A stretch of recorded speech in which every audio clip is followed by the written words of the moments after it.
Welcome to Talking Business, a podcast produced in Melbourne, Australia. The podcast is available on the Acast app, the Apple Podcast Store, or wherever you go to get your podcasts. Or you can get it at the Business Acumen website at www.businessacumen.biz. I am Leon Gettler. My job is to review and monitor the week's news in business, finance and economics. I bring it all to you every week. This is episode number 41 in our series for 2021, and today's date is Friday, November the 12th. First, I'll be talking to Damian Morgan and Kiel Glass, who founded the safe startup SafeStay, which provides safety audit inspections for short stay accommodation in response to the tragedy of short stay accommodation incidents, including fraud, injury and even fatalities. And I'll be talking to AMP Capital Chief Economist Shane Oliver about the prospect of the RBA raising interest rates. But now let's talk to Damian Morgan and Kiel Glass. Kiel, Damian, tell us about SafeStay. Yeah, absolutely. Well, SafeStay is a safety inspection audit company specifically targeted towards short-term rentals. What we identified is that realistically across the nation, there is no minimum standards around safety or security within short-term rentals. So we decided to put together a framework which specifically targets to improve the level of safety and security. So that way guests can ensure that they are going to stay at accommodation that's really in their best interest for them and their family. I mean, some prefer the flexibility of short-term renting, but for others, the uncertainty and informality of the living situation can be quite stressful and can cause a lot of problems. Yeah, absolutely. That's obviously a key focus of ours is to ensure that, that when you're booking a short-term rental, wherever that be, we're obviously focused here on Australia, that the property is going to be safe and secure for them to stay at. And they know that they're, I guess, with what's happened recently with the COVID-19, everyone has, they're conscious about health and safety and, moving forward to ensure that their family and themselves are protected. So I think moving forward that's going to be key with people, booking short stay accommodation, that they've got that, safety and security, that's going to be there. So how does it work? How does it actually work, your system? We're trying to get hosts to realize that the focus is now all around a conversation with guests around safety and security and not necessarily transactional. So hosts would go and jump on our website and they would book a safety inspection audit. And we would then send the host a parameter of things we look for during that inspection, where they can go off and make sure that it is in the right form. And then we physically go out and inspect the property. And we do a safety audit inspection check, which covers off, as suggested, safety, security, and cleanliness. And that's from things such as smoke alarms, carbon monoxide alarms, trip hazards, broken glass, cords through window cables, general security that you'd expect that other sectors are that are relevant in other sectors, but just aren't relevant in the short-term rental space. So you would actually physically inspect every property? Correct, absolutely. Right, okay. So how many properties would you be looking at here? Well, it's a pretty expansive market, as we're all aware, through Australia. So there's about 140,000 short-term rental accommodations. So there's a lot of property to be inspected. And, we're certainly setting our goals and aiming very high. We're trying to work with governing bodies around the country on a state and federal level to try and really get these minimum standards improved across the industry. So we hope that, in time, there will be mandatory legislation around these safety and security and cleanliness conversations. And, we want to be in the box position to instill that out there in the marketplace. Obviously, you would have a lot of tenants on side, but what about landlords? How are you going to get them on side for this? Well, it's about showing as a landlord or as a host that you are mindful about guest safety. It's not just a transactional conversation. We do believe that our product out in the marketplace will actually increase the value. We've got surveys and studies to suggest that if you do have a safety audit inspection that is focused around safety, security, and cleanliness, people will pay more for that. So that's a win-win on both aspects for guests and host alike. So, if you can position yourself as being a leader and wanting to improve the overall standards, you will be rewarded by being able to ask for more money, but also, less vacancy. This is a true conversation that's going to be coming out of the other side of this pandemic. And it's going to be a main focus. So why not get yourself ahead of the rest and have a unique selling proposition to really make sure that you stand out from the crowd? Well, of course, the pandemic has infected the entire rental market quite severely, hasn't it? Absolutely. Yeah, absolutely. I mean, if you're looking at long-term rentals, it absolutely has, with a saturation of market properties coming to market. But in the short-term rental side, yeah, the market's been obliterated, but we do realize and do recognize that the market's about to explode for short-term rental. Once everybody gets out of their isolation and these restrictions drop on a state level, everybody's going to be itching to get out and stay elsewhere. And that's going to be the new holiday routine of Australians. It's to stay local, stay domestic, and that'll be the annual getaway for every family. So are you also taking into account Airbnb with your model? Well, yes, that's part of the short-term rental market. Yeah, just touching on the in regards to the safety and security audit and cleanliness, is we're not asking, and we're not checking on anything, outrageous or different to what that would be required for a longer-term rental property. So what we're doing is, going out there and making, I guess, the shorter stay properties fall in line with the longer term rental property market. So, like Cole mentioned before, ensuring that they've got those, smoke detectors and pool fences and the like that are required for longer term rentals. Just so then when we do get out and go into the market and start, having holidays again within Australia and kickstarting the industry in Australia, that the people can be safe when they're staying at the properties. The short-term rental industry has been changing quite radically over the last 10 years. Would that be right? Absolutely. Can you explain how? Well, 10 years ago, there was very limited short-term rental properties on the market. Your options were is a hotel room.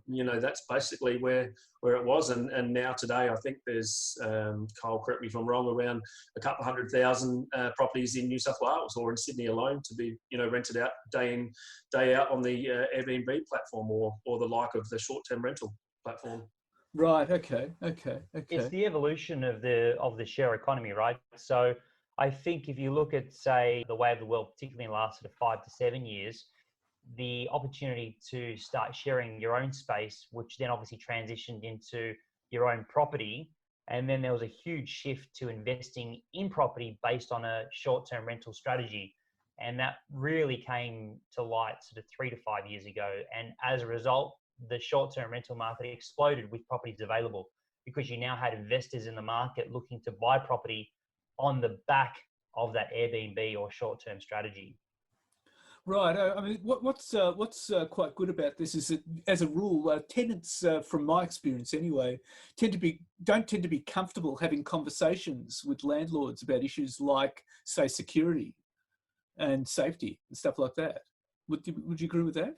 Yeah, absolutely. What our product and what we offer is effectively that certificate and that authentication, so that way those conversations don't necessarily need to be had. That way that tenants or guests in particular can go to property and know instantly that they're getting something that has been properly certified by a third-party independent inspection company. So it eliminates those tough conversations that guests and tenants don't necessarily want to have. But like I said, it also puts the focus back on the host, showing that they do care about safety and security and cleanliness to their hosts, to their guests and tenants. So, coming back to your question, yeah, it avoids those tougher conversations.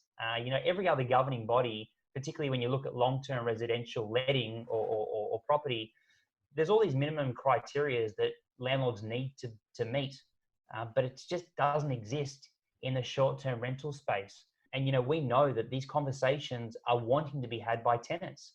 So we eliminate that because we're doing it for them. We're now saying these are the standards and like Damian said, they're not outrageous standards.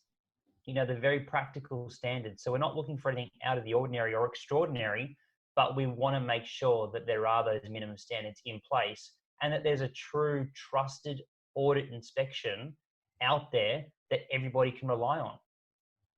And so you will be the formal audit service for the short-term rental market in that case. That's exactly how we're positioning ourselves, because we do believe what we're offering is a win-win for everybody involved, hosts and guests alike. Okay, and this is all sort of certified legally and everything like that, with documentation? Yep, so we effectively have two inspectors that go into the property, one that's completely across fire and electrical standards, and then another auditor that goes through around the legislative standards for, like Damian touched on, pool fencing compliant, window locks for strata buildings, all those typical compliances that you'd expect, like I said, in, say, a long-term residential setup. We adopt and are adopting and implementing into our safety audit inspection for the short-term market. Well, Kyle and Damian, thank you very much for your time. It's been fantastic. Thank you. Really appreciate your time. And now let's talk to AMP Capital Chief Economist, Shane Oliver. Shane, with the surprisingly strong core inflation figures of 2.1%, there's now speculation the RBA could lift interest rates next year. But the RBA insists it won't be doing it until 2024. What's your view? It does look as if the RBA's previous assurances on interest rates look a bit too dovish, and they will now have to change their guidance and bring forward the expected lift-off for interest rates. In fact, we have seen a stronger than expected recovery in the economy coming out of the lockdowns, which have now ended or are in the process of ending. That combined with the higher inflation readings, not so much for the headline numbers, but for the underlying measures that the RBA focuses on, what they call the trim mean and the median, the fact that they were higher, combined with the stronger rebound in growth, suggests to us that the RBA will start raising interest rates next year. Probably not until November, though, because I think the first step for the RBA will be to end its 0.1% bond yield target, and also to end its quantitative easing or bond buying program. But the reality is that looks like rate hikes are going to come earlier than the RBA has been telling us. The flip side, though, is that money markets, of course, have got a lot more nervous about things, and they've been factoring rate hikes sometime in the next 6 months. That seems a bit too hawkish to us. I think it's going to be a little bit later than that. The Reserve Bank is still a little bit wary, I would think, given the years of inflation underperformance prior to the pandemic. So they want to see more clear evidence that the recovery is going to stick, that we're not going to see another setback from the pandemic, and that the inflation rise is going to continue such that inflation stays within the target. And I think it'll take a while before they get to that point. That's why we're assuming late next year, even though the money market seems to be assuming somewhat earlier. So what's driving the inflation? I know there's been a whole lot of supply chain issues with the pandemic. Has that been driving inflation to some extent? Look, the supply chain issues are a big part of it, and this is a global phenomenon, and the rise in inflation in Australia is actually quite mild compared to what you're seeing internationally. For example, we have headline inflation at 3%, US around 5.5%, UK, Canada, and New Zealand, all similar to that, 4.5 to 5.5. Likewise, on the underlying side, in many countries around the world, if you strip out the impact of higher energy prices and higher food prices, their underlying measures are running around, say, 3.5, whereas in Australia we're running around 2.1. So we haven't seen quite the same rise other countries have, but we are seeing similar forces at work here. You've got a reopening trade as operations reopen, such as airlines reopen. Initially, they don't have the same number of planes on, and they're charging higher fares. That will eventually adjust. Likewise, hotel rates have a bit of a spike initially. So you get that aspect, and then you've got these supply chain issues that through the pandemic, production was disrupted, China and elsewhere around the world. And of course, but there's been strong demand for goods. People couldn't spend on services, they couldn't go on holidays, so they wanted boats and cars and household durables and all those sorts of things, which have pushed their prices up. That's going to take a while for that to adjust, but they're sort of, I guess, a guide to the sort of pressures we're seeing on inflation.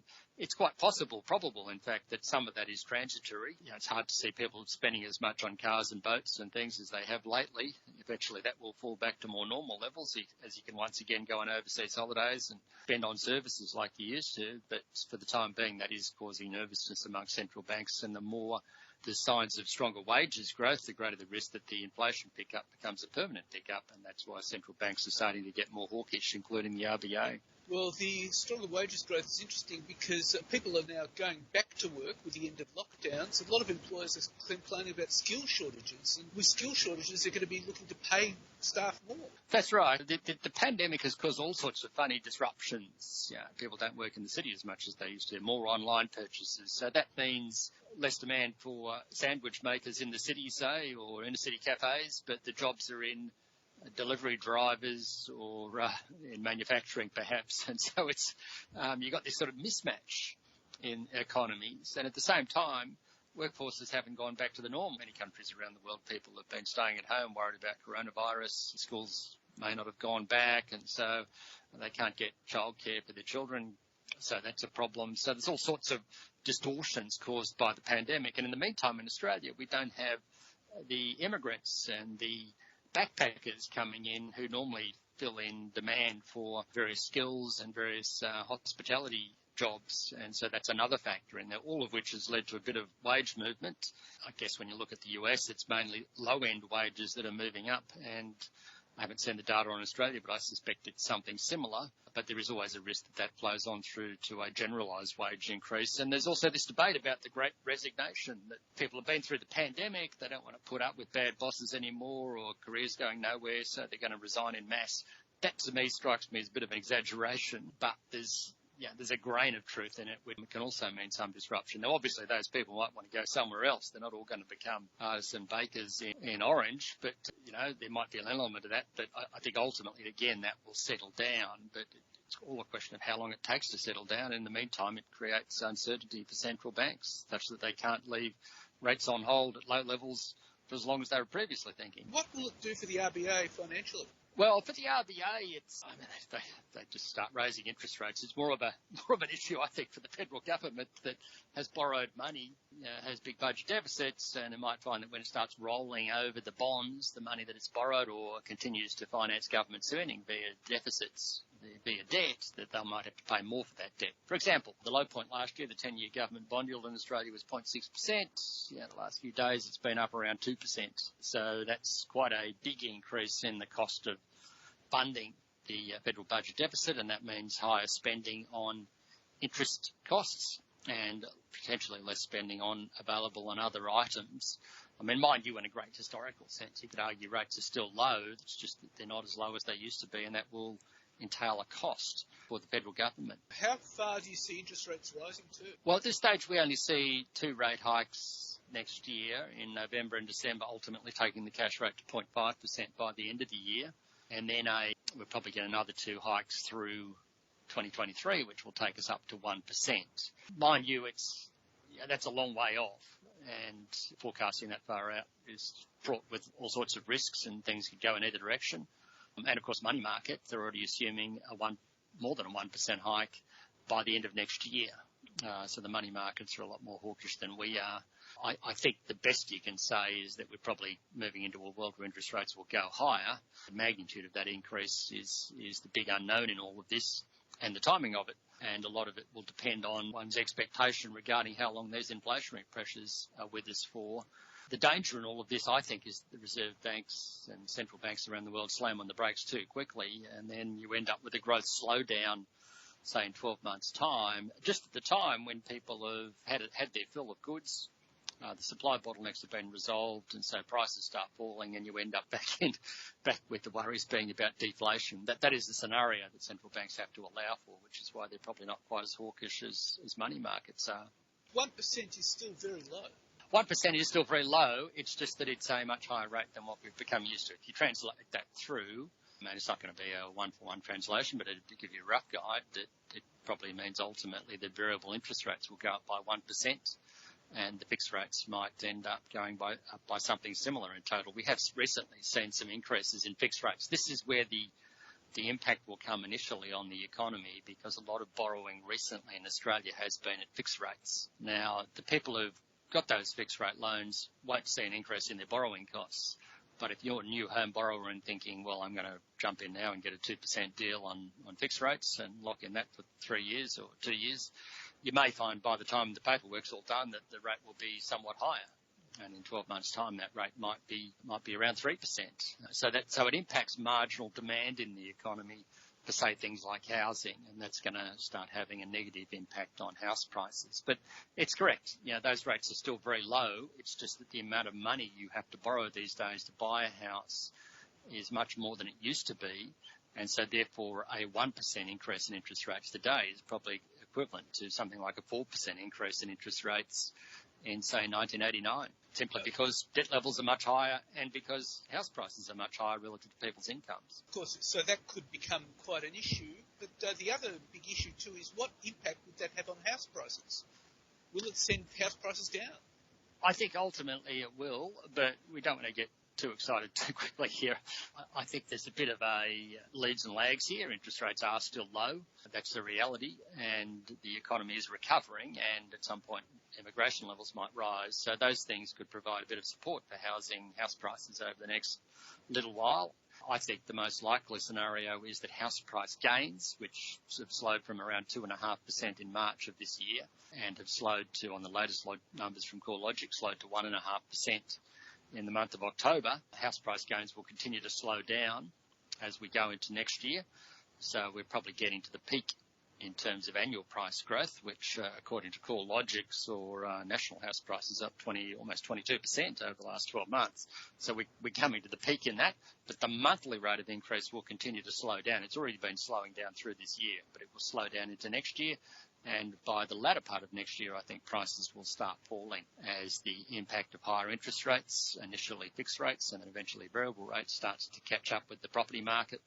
And as we go through 2023, we're probably looking at price falls maybe 5 to 10%. And if rates still keep going up, we could see price declines in 2024 as well. I think we've probably seen the best in terms of the rate of increase in house prices. We're coming into a slowing period, and in a year's time prices will be in decline, and that may continue for a while. I mean, you've got to allow that the reality here is that lower interest rates enable people to borrow more, and that's pushed prices up. When you move in a world of higher interest rates, people can, by definition, can only borrow less, and that puts downwards pressure on their purchasing power, on their buying power when it comes to buying a new home, and that will put downwards pressure on home prices.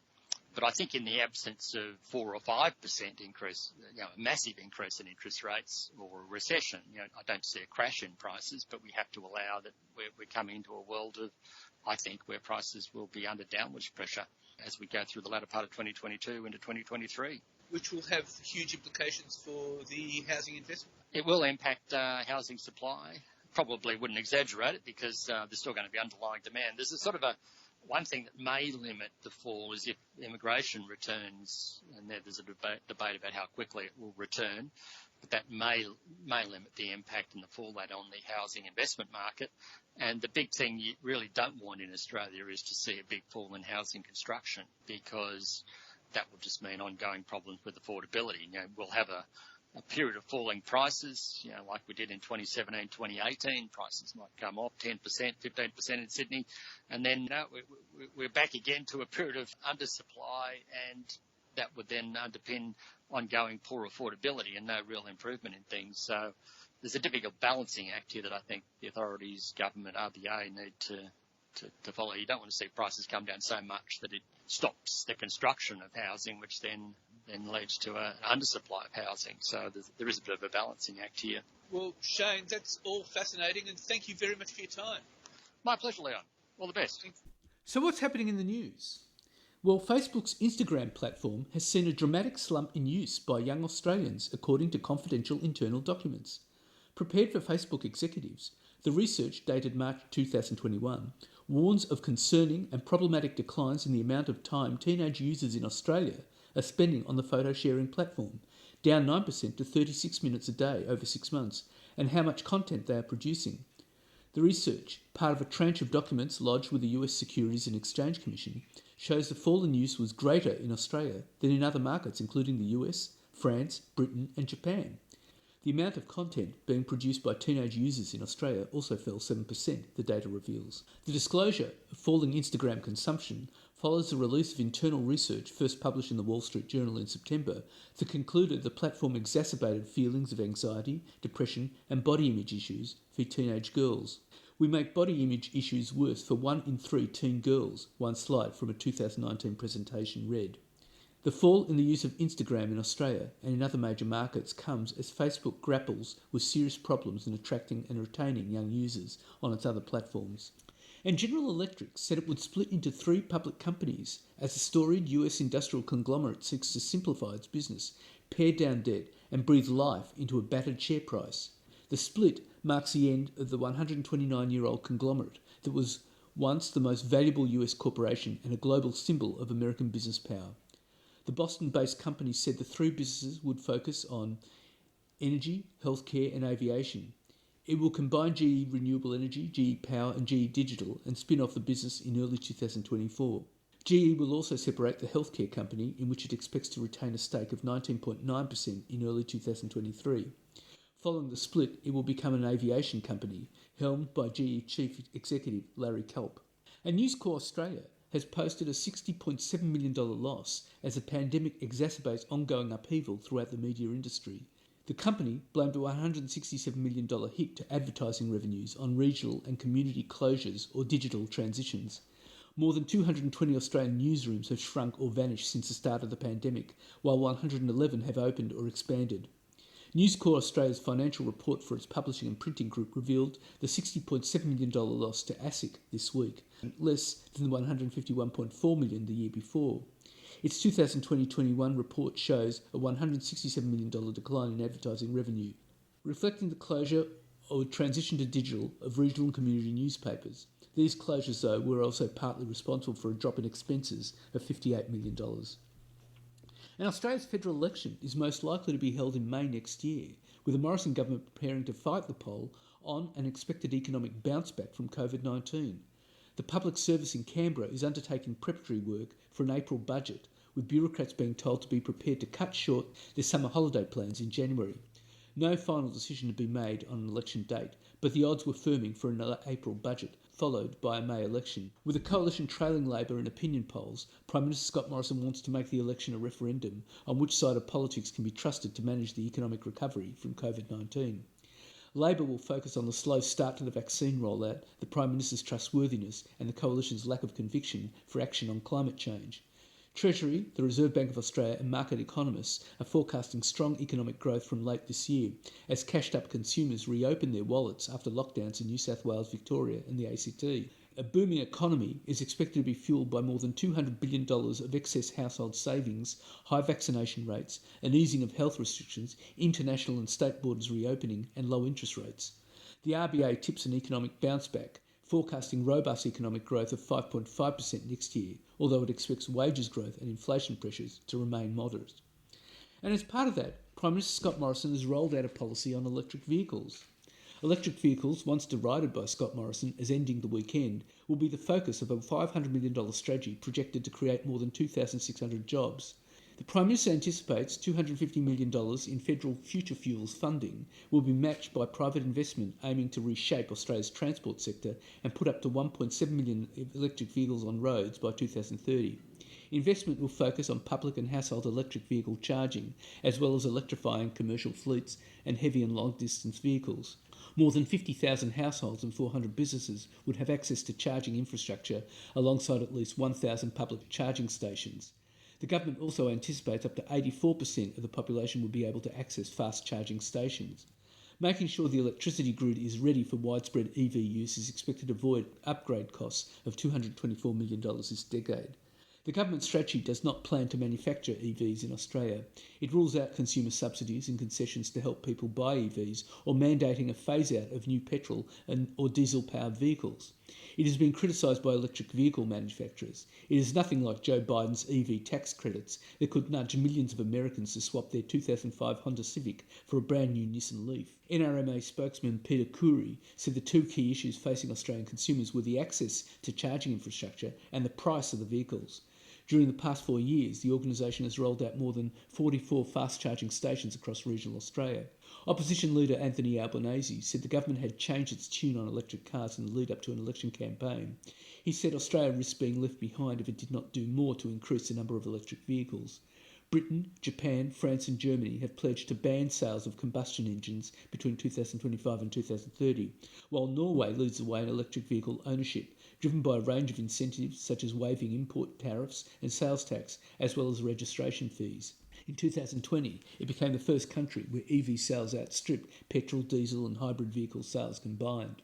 And the Morrison government has pledged up to $1 billion more to develop low emissions technology via the establishment of a new fund that will give it and private sector investors an equity stake in startups.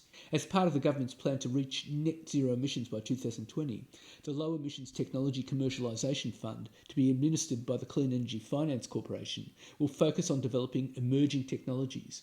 The Net Zero plan says these emerging technologies, currently fledgling in nature, will be responsible for delivering 15% of the requisite emission reductions by 2050. Such technologies include changes to livestock feed to reduce methane emissions, more efficient glass coatings on solar panels, methods to measure soil carbon, software improvements, lighter and more efficient batteries, and direct atmospheric capture of carbon dioxide and storage underground. The government will match private investor contributions of up to $500 million with the aim of raising $1 billion. Unlike the CEFC, which is a loan fund, the new low emissions fund will be an equity vehicle. If established, it will fill a gap in the Australian market where small technology-focused startups are often considered difficult to finance. And the chief executive of electric vehicle charging infrastructure company EV Networks says a deal with Jack Cowan's Hungry Jack's fast food chain is a forerunner of a paradigm shift in its early stages where convenience sites in cities will gradually replace a traditional trip to a service station. Chris Mills says convenience is the number one priority for electric vehicle owners, most of whom will continue to recharge vehicles at home or in the workplace. Putting fast charging infrastructure at locations such as quick service restaurants, libraries or local council hubs, which are part of the normal patterns of daily life, is central to the continued trialling of the best locations. Mills says it's unshackling people from service stations. The first of the fast charging units is located at the Hungry Jack's outlet at Cabramatta in Sydney's southwest. Mr Mills said a further 7 sites in other cities at Hungry Jack's outlets are in the planning stage.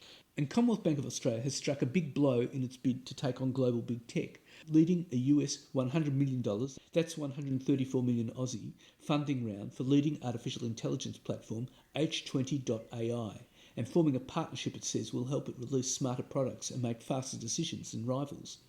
H20.ai is one of the most highly rated AI platforms in Silicon Valley.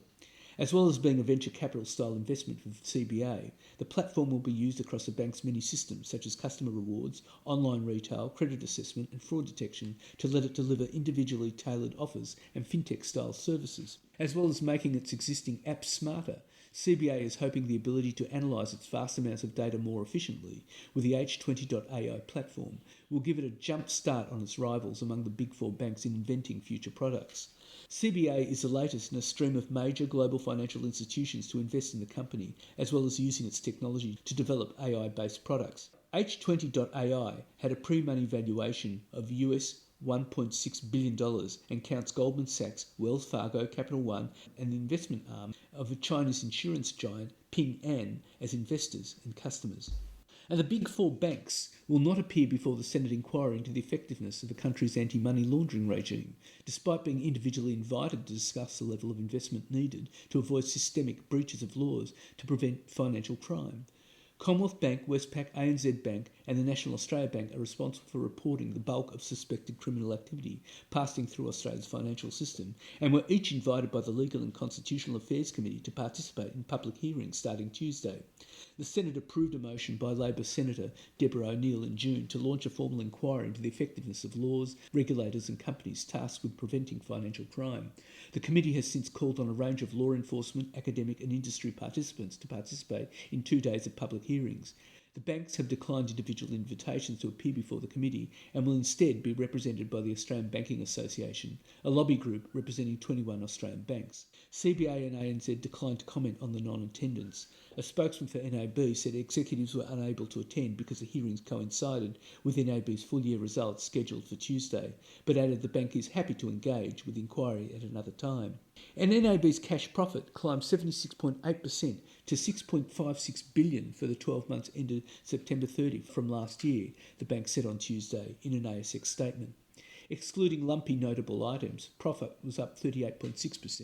The result exceeded expectations, with analysts penciling in an annual NAB profit of $6.45 billion, according to Bloomberg estimates. NAB rounds out the profit results for 3 of the big 4 that have a September 30 balance date, while Commonwealth Bank ruled off its year on June 30. And BHP, the nation's largest mining company, is continuing to reduce its exposure to fossil fuels with a deal to sell 2 Queensland coking coal companies to ASX-listed Stanmore Resources. The deal, under which Stanmore has agreed to pay US $1.2 billion, that's 1.6 billion Aussie, to acquire BHP's 80% stake in the BHP Mitsui coal joint ventures Poitral and South Walker Creek mines in the Bowen Basin, marks the latest step in the company's push to better align its portfolio with global decarbonisation efforts. If a deal is completed, BHP's only remaining coke and coal mines would be its higher quality hard coke and coal mines jointly owned with Mitsubishi, which it believes will be increasingly needed to meet the world's ongoing steel demand, including to build clean energy infrastructure such as wind turbines. BHP has been actively looking to get out of thermal coal, which is used in power generation and ranks as the world's biggest source of greenhouse gas emissions. The miner said it remained in the process of looking for a buyer for its last thermal coal mine at Mount Arthur in the New South Wales Upper Hunter. And Huguenot Aussie conglomerate Wesfarmers has announced it will acquire Australian Pharmaceutical Industries Limited, or API, the parent company of well-known household brands Priceline and Sol Pattinson Chemists, for $763 million. The acquisition will grow Wesfarmers' already impressive lists of brands including Bunnings, Kmart and Officeworks. Wesfarmers already owned a 19.3% stake in API, which also owns Clear Skincare, Pharmacist Advice and catalogue program pharmacy Best Buys. Priceline and Priceline Pharmacy is one of Australia's biggest pharmaceutical and beauty retailers, boasting more than 420 stores nationwide. And Sydney Airport has agreed to a takeover offer from an IFM-led consortium following weeks of negotiations and due diligence. The offer is worth $8.75 a share and will be done via a scheme of arrangement. The bid values Sydney Airport's equity at approximately $23.6 billion. The deal faces scrutiny from the Australian Competition Consumer Commission because IFM investors hold stakes in 9 other Australian airports, including Melbourne and Brisbane. The watchdog already started taking submission on the consortium's offer from airlines and aviation services companies last month. The mega deal must also gain merger clearance from the European Union and Australia's Foreign Investment Review Board. And according to Deloitte's Retailers Christmas Survey 2021, they're putting their faith in the consumer more than any other time in the survey's 10-year history as the country emerges from COVID-induced lockdowns with a spring in its step. The survey report assesses retailers' sentiment for the approaching Christmas period and identifies key trends, expectations and priorities for Australian retailers for 2022. Key survey findings include 80% of retailers expect to see sales growth in 2021, up 20 percentage points from 2020. 52% expect sales to bounce back rapidly post-lockdowns. 42% believe new product ranges and personalised marketing will be the most important focus areas to boost sales. 60% say more than half of their Christmas sales will be digitally enabled in some way. 55% are concerned and 26% very concerned about receiving sufficient stock for Christmas. 72% highlight shipping costs as having a material impact on their input costs. Nearly 90% expect trading conditions to improve or stay the same over the next 12 months. And that's it for this week. And next week I'll be talking to Jan Snyman, Empire Practice Manager for the Modern Workplace. We'll examine how the remote working trend has dramatically accelerated over the past 12 months, which means organisations increasingly take a cloud-first approach to facilitate daily production. And I'll be talking to ComSec Chief Economist Craig James about market trends ahead. In the meantime, you can catch me on Facebook, Twitter and LinkedIn. And if you want, leave a comment. Wishing you all a safe and